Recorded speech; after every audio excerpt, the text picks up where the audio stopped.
Hi friends, this is Swapna. Welcome back to our channel smart Telugu house wife. ఎలా ఉన్నారు, ఏం చేస్తున్నారు? అందరూ బాగున్నారా? మీ అందరూ అడిగినటువంటి హోమ్ టూర్ వీడియో అయితే అప్లోడ్ చేసేసాను యాజ్ ఐ సెడ్ మన న్యూ ఇయర్లో. అండ్ ఈరోజు మన రెగ్యులర్ వ్లాగ్ అయితే చూసేసేద్దాం రండి. ఇవాళ నేను మీకు ఇందాక చూపించిన కార్న్ఫ్లేక్స్ మిక్స్చర్ అయితే రెసిపీ షేర్ చేస్తాను. అండ్ ఇది వచ్చేసి మైక్రోవేవ్ ఓవెన్. ఏంటి ఎలా ఉంది అని అనుకుంటున్నారు? నాకు కూడా చాలా భయం అనిపించింది ఓపెన్ చేశాక. మనం క్లోజ్గా ఉంది అనుకుంటాం కానీ తెలియకుండానే చాలా డస్ట్ వెళ్తూ ఉంటుందండి. పాత ఇంట్లో ఉన్నప్పుడే పాడైంది. కాకపోతే ఓవెన్ ఉంది, అలాగే ఎయిర్ ఫ్రైయర్, ఈ రెండు ఉండడం వల్ల దీని వరకు అంత అవసరం పడలేదు. అండ్ కెటిల్ ఎక్కువ యూస్ చేయడం వల్ల హీటింగ్కి కానీ రీహీటింగ్కి కానీ దీని అవసరం చాలా వరకు తగ్గింది. కానీ వస్తువు ఉంటే పని చేస్తూనే ఉండాలి, లేదంటే లేదు. అలాగా రిపేర్ చేస్తూ ఉన్నానని చెప్పేసి ఇక్కడికి వచ్చిన తర్వాత ఎల్జీ సర్వీస్ అయితే మనం ఎక్కడున్న సర్వీస్ అయితే బాగానే ఉంటుందండి. ఇదేమీ ప్రమోషన్ కాదు, బట్ నేను ఎప్పుడు చెప్తూనే ఉంటాను. మా ఇంట్లో కూడా అన్ని ఎల్జీ ప్రోడక్ట్స్ తీసుకోవడానికి కారణం ఏంటంటే ఎన్ని ఇళ్ళు ట్రాన్స్ఫర్ అయ్యి వెళ్తూ ఉన్నా కూడా మనకి ఏదైనా ప్రాబ్లం వస్తే వాళ్ళకి కంప్లైంట్ పెట్టామంటే ఈజీగా వచ్చి తొందరగా చేసేస్తారు. కాకపోతే ఈరోజు ఇదిగో ఈ రెసిపీ చేద్దామని చెప్పేసి బ్లింకిట్లో అన్ని ప్రోడక్ట్స్ ఆర్డర్ చేసుకొని పెట్టుకున్నాను, కావాల్సిన వస్తువులన్నీ. ఈసారి ఆమ్లా కూడా తెప్పించాయి. ఈ ఇంటికి వచ్చాక ఆమ్లాకి సంబంధించి ఎక్కువ ఏమీ చేయలేదు, సో దానికోసం. అండ్ మీ అందరికీ ఎప్పుడు చెప్తాను కదా, కార్న్ఫ్లేక్స్ డ్రైవి తెచ్చి ఉంచుకుంటానని. సో ఇవన్నీ తెచ్చి పెట్టుకునేసరికి అతను టెక్నీషియన్ రాడేమో అని పని మొదలు పెడదామని లోపల మేడం వస్తున్నాను అన్నాడు. అసలు ఈరోజు చాలా చల్లగా వర్షం కూడా పడుతూ ఉంది. స్టిల్ వస్తాను అంటే ఇంకేం చేయను, అవన్నీ ఇక పక్కకు సర్దేసేసి ఇక తనకి ఓకే చేయండి అని చెప్పి హాల్లో పెట్టించాను అనమాట. బెస్ట్ పార్ట్ ఏంటంటే మనకి ఇక్కడ హాల్లో వాళ్ళు బయట ఒక పాయింట్ పెద్ద అంటే 3 ఫేజ్ అంటారు చూడండి, అది పెట్టించడం వల్ల వాళ్ళని కిచెన్లోకి పంపించి రిపేర్ చేయించాల్సిన అవసరం లేకుండా నేను అది హాల్లో టేబుల్ మీద పెట్టేసేసి అక్కడే కరెక్ట్గా సరిపోయే పాయింట్ ఉంది, సో అక్కడే చెక్ చేయించేసాను. కొంచెం అది బాగా అనిపించింది నాకు. అండ్ ఇంకా చాలా దుమ్ముంది లోపల, ఎక్కువ రోజులు యూజ్ చేయలేదు. అది మనం ఎప్పుడు డోర్ వేసే ఉంచినా కూడా లోపల పార్ట్స్లోకి అంతా డస్ట్ వెళ్తే ఇంకా బయట పెట్టేసేసి క్లీన్ అయితే చేస్తున్నారు. ఫుల్ వర్షం పడుతుంది, అంతా బయట మబ్బుగా ఉంది, చీకటిగా ఉంది. తను ఈవినింగ్ వచ్చారు. రేపు రండి అని రిక్వెస్ట్ చేస్తే మళ్ళీ కంప్లైంట్ క్లోజ్ చేయాలండి, ఎక్కువ కాల్స్ లేవు అని చెప్పేసి. మళ్ళీ పండగ వస్తుంది కదా, ఎక్కువ మంది కొనుక్కుంటూ ఉంటారు కదా ఆఫర్స్లో, ఆ ఇన్స్టలేషన్ ఎక్కువ ఉంటాయి, మాకు కంప్లీట్ చేసేస్తామని చెప్పి వచ్చారనమాట. చూసారా క్లైమేట్ ఎలా ఉందో? వర్షం పడినా చల్లగా ఉన్నా చాలా చాలా బాగా అనిపిస్తుంది. కానీ ఎయిర్ కూడా చాలా బాగా వస్తుంది, పైన ఫ్లోర్లో ఉంటాం కదా. సో ఇగో చూడండి, మొత్తం తడిసిపోయింది ఇక్కడ అంతా బయట. ఆ వర్షంలోనే రారేమో అనుకున్నాను కానీ వచ్చి అయితే కంప్లీట్ అయితే చేసేసారు. మనకి ఆల్మోస్ట్ ఖర్చు కూడా రిపేర్ చేయించినందుకు 3000 దాకా అయింది. మరి ఇన్ని రోజులు పాడైపోయిందని ఇప్పుడు ఎందుకు రిపేర్ చేయించుకుంటున్నారు అంటే, రీసెంట్గా మనకి WHO వాళ్ళు రిలీజ్ చేసిన ఫుడ్ గైడ్లైన్ స్టాండర్డ్ ప్రకారం మైక్రోవేవెన్స్ వల్ల ఇబ్బంది ఏం లేదు అని చెప్పేసి అన్నారనమాట. ఇదిగోండి మా క్లాక్ కూడా కబోర్డ్లో పెట్టేశాను. ఇంతకుముందు ఏంటంటే గాలికి మంచిది, మీకు పీకాక్ డిజైన్ చూపించాను కదా, గోల్డ్ కలర్ ఎప్పుడు చూపిస్తుండదు, అది కింద పడి పగిలిపోయింది.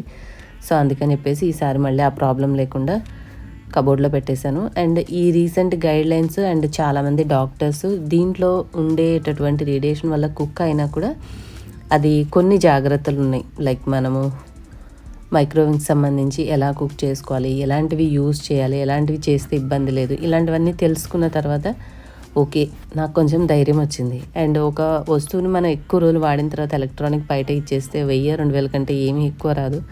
సో ఎందుకులే అని చెప్పేసి నేనే నాకు ఉపయోగపడే వస్తువుని మళ్ళీ చేసుకున్నాను. దాంట్లో పెట్టే పార్ట్ అనమాట ఇది. సో ఒరిజినల్దే పెడుతున్నామని చెప్పేసి మనకి చూపించారు. సో ఎందుకని మంచిదని నేను కూడా షూట్ చేసుకున్నాను. ఇది వచ్చేసి ఇది తీసేశారు, అందులో ఉన్నది పాతది. మీరు కూడా ఏదైనా ఎలక్ట్రానిక్ రిపేర్ చేయించుకున్నప్పుడు సేమ్ కంపెనీ వాళ్ళనే పిలిచి, కొంచెం ఎక్కువే కాస్ట్ ఉంటుంది, ఎందుకంటే వాళ్ళు వచ్చి విజిట్ చేసినందుకు 600 చిల్లర చెప్పారు. జనరల్గా బయట వాళ్ళు లోకల్ వాళ్ళు తక్కువ అడుగుతారు, కానీ మనకి కరెక్ట్ పార్ట్స్ ఏవైతే కంపెనీ ఉన్నాయో అవే తెస్తారు కాబట్టి మనకి టెన్షన్ ఉండదు.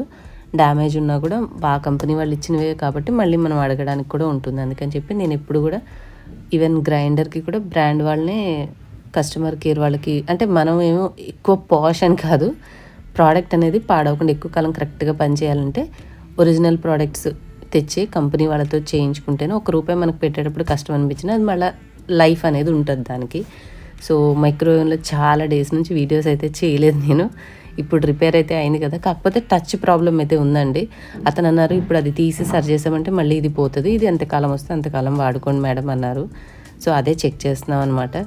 నెక్స్ట్ ఇందులో కొన్ని ఆప్షన్స్ నేను ఇంతకుముందు ఎక్కువ రోజులు వాడకపోవడం వల్ల మర్చిపోయాను అనమాట. అవన్నీ కూడా తెలుసుకొని మీకు కొత్తగా మంచి వీడియో అయితే రిలీజ్ చేస్తాను.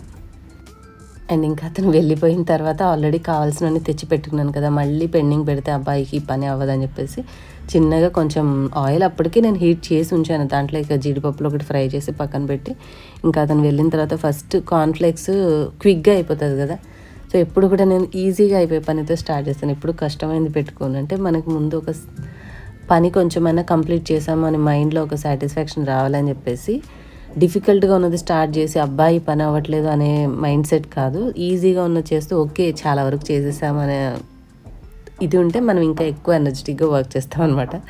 సింపుల్గా అయిపోతాయని చెప్పేసి ఫస్ట్ అయితే కార్న్ఫ్లేక్స్ ఫ్రై చేసేస్తున్నాను.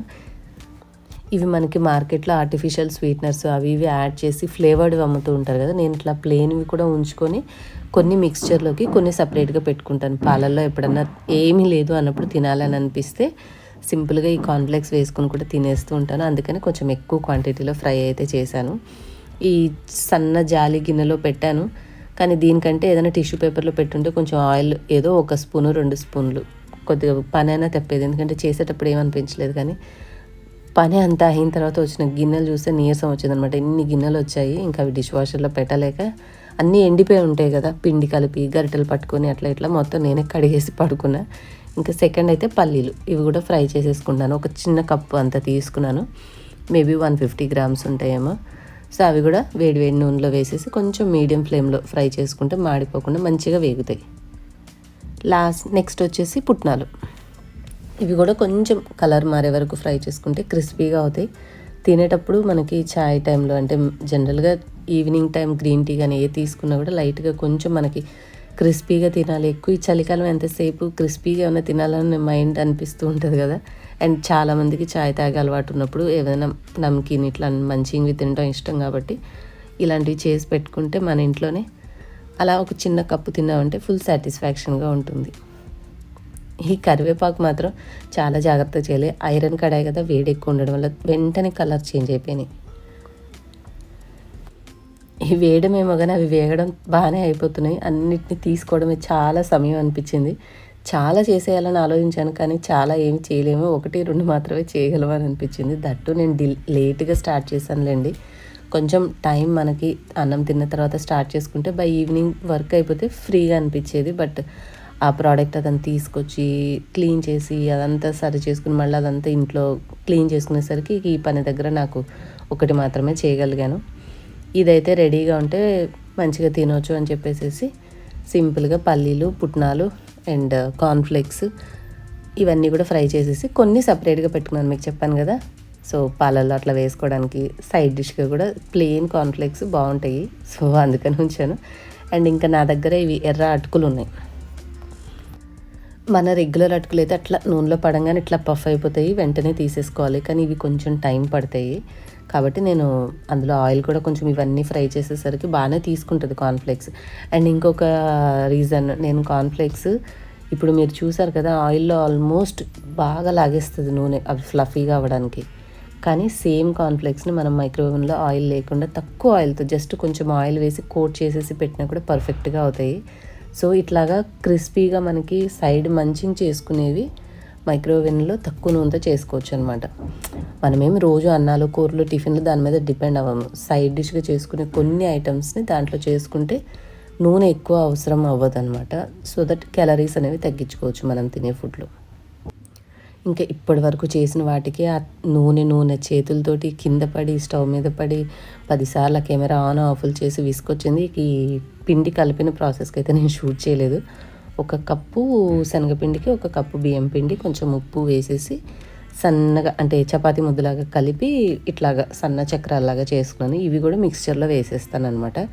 తర్వాత కొంచెం బూందీ చేయొచ్చులే అని చెప్పేసి ముందైతే ఇట్లా సన్న మిక్స్చర్ కూడా చేశాను. బాగున్నాయి. అంటే ఎప్పుడు ఒట్టిగా అవే చక్రాలు అవి ఇవి కాకుండా ఇలా సన్న మిక్స్చర్ కూడా మనం మిక్స్చర్లో కలుపుకుంటే తినేటప్పుడు బాగున్నాయని చెప్పేసి ఇవి కూడా ప్రిపేర్ చేశాను. ఇంకా ఫైనల్గా బూందీ ఒక్కటి చేయాలి, దానికి కూడా ఇవ్వండి పిండి ఇక్కడ కలిపేసేసి పెట్టేశాను. ఈ కెమెరా హ్యాండిల్ చేస్తూ పిండి వంటలు చేయడం అనేది నిజంగా చాలా ఇబ్బంది అనిపించింది. చాలా మెస్సీగా అయిపోయింది అనమాట, స్టవ్ అంతా నూనెగా. సో అందుకని ఇంక ఎక్స్ట్రా షూట్ చేయలేదు. బూందీ ఒకటి చేసేసిన తర్వాత అన్నీ కలిపేసి ఇవ్వండి ఇట్లా ఫైనల్గా ఈ పెద్ద గిన్నె ఉంది కదా మన దగ్గర మిక్సింగ్ బౌల్, దీంట్లో కలిపేసేసి పూర్తిగా చల్లారాక ఎయిర్టైట్ బాక్స్లో పెట్టేశాను అనమాట. డబ్బాలు స్టీల్ డబ్బా పైన ఎక్కి మరీ తీసాను. సో దట్ ప్లాస్టిక్ డబ్బాలు ఎందుకులే అని చెప్పేసి దాంట్లో స్టోర్ చేసి పక్కన పెట్టేసుకున్నాను.